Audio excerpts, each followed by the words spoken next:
Hi, my name is Michael Derrick, and I am the director of the Living Wells Project. The Living Wells Project really came from a vision that I had back in December of 2022.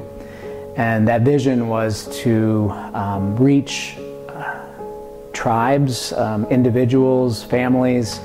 I came across a group of people in Uganda, Africa, through some contacts, and just really that had been suffering for hundreds of years from time to time with waterborne illnesses, and those illnesses were really heartbreaking to myself. And I really felt that it's like when you really want to help people and you don't really know what to do.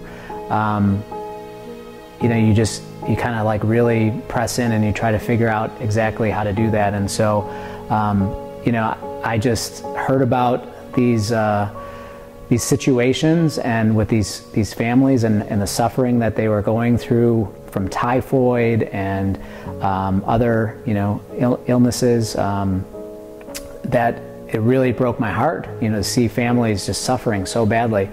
And realizing that the government's not doing anything to help these folks in these countries. And so with our contact that we reached, they put us in direct connection with these villages. And so now we are in a position almost a year later now where we've put in one well. And right now, just from what we've seen from that project, we realize that there are hundreds of wells that can be put in. And lives are being changed in these communities, especially the community where the Kidoti village is, where we put our first well in. And I'm just absolutely amazed by what is happening.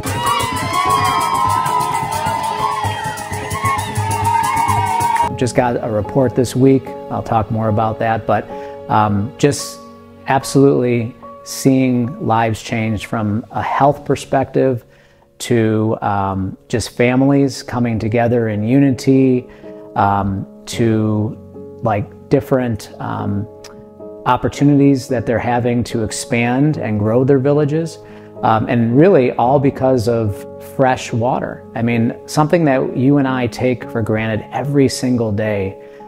These folks now in the Kidoti village are so thankful and so appreciative that they have fresh water to drink, that they don't have to be in fear if they're going to get sick and come down with illnesses and potentially die and bury their loved ones right there in the villages behind their homes. But this is like absolutely changing the dynamics of this community. And now we have 3 other well projects that we've identified and are ready to go forward with as soon as we get the funding. I heard a story in one of the villages that we're supposed to be putting a well in just this week, and a 50-year-old grandma, and over in Africa to be 50 years old and a grandma is pretty normal. I think she's almost a great-grandma.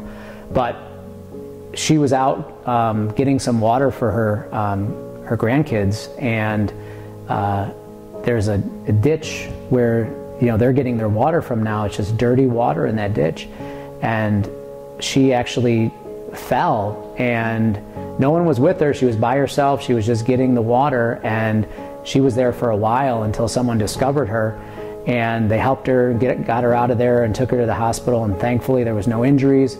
But I mean, you have 50-year-old plus older folks, senior citizens climbing into ditches to get dirty water.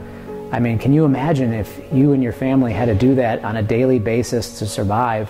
I mean, I can't imagine it. So all I know is my heart completely changed when I saw the suffering and the struggle that these families are going through.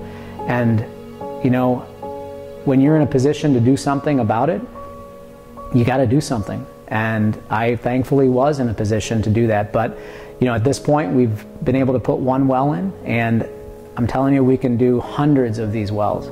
And we just really need the support and partnership of people coming together with us to be able to do that.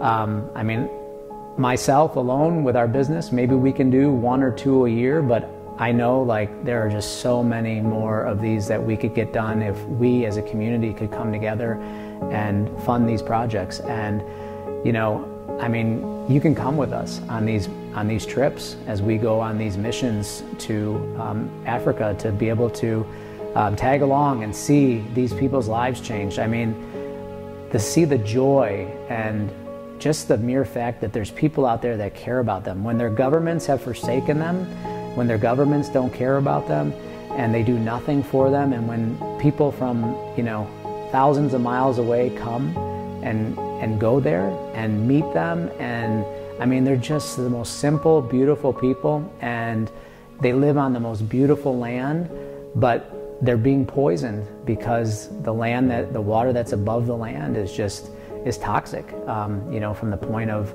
bacteria and viruses, and it's not what we're meant to drink. And so, you know, if you go back thousands of years biblically, you'll see they dug wells, and unfortunately these folks have not been able to do that because there's a rock bed, and it's just a lot of work to go very deep. So, you know, they need people's help and assistance, and I can tell you that once they get this fresh, clean water, it changes everything. It changes the whole dynamic of the family, changes the whole dynamic of the village, it changes everything for these folks.